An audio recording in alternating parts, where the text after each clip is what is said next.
अज्ञान की वृत्ति बिना भगवद वाक्यों का मनन किए, बिना भजन किए ये नष्ट नहीं होती है।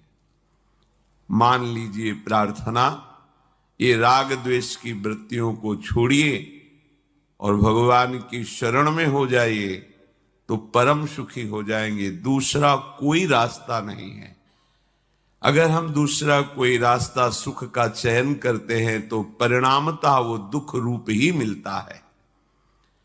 अगर आप प्रभु की शरण में होकर भजन करें तो दुखालय संसार भी मंगल भवन बन जाए, दसों दिशाएं आपके लिए आनंदमयी हो जाए।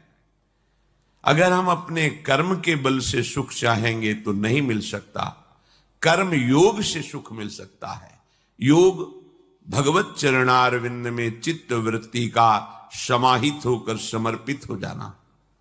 अगर प्रभु से संबंध नहीं है तो वो कर्म है, और जहां प्रभु से संबंध स्वीकृत हुआ, भगवत भाव हुआ, वही कर्म योग बन जाता है। और कर्म योग परमानंद प्रदान करता है, और कर्म ये दुख ही प्रदान करते, चाहे जिस लोक में जाए उसको कभी शांति नहीं मिलती।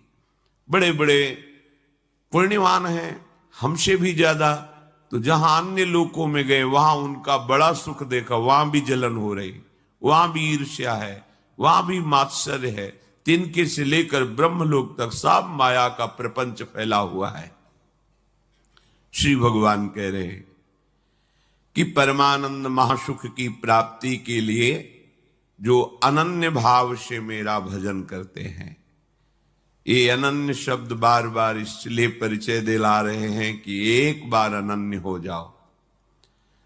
शरीर का राग, इंद्रियों में जो भोगों की सुख की लालसा है, और परिवार मित्र सुहृदजनों में जो स्नेह है, राग है, यही हमारा बंधन है, यही बंधन है। अगर इसको आप बंधन मान लेंगे तो मुक्त होने की इच्छा होगी, पर आपने तो इसे सुख मान लिया, बंधन मानते ही नहीं है, तो परिणामतः दुख ही दुख भोगते चले जा रहे हैं।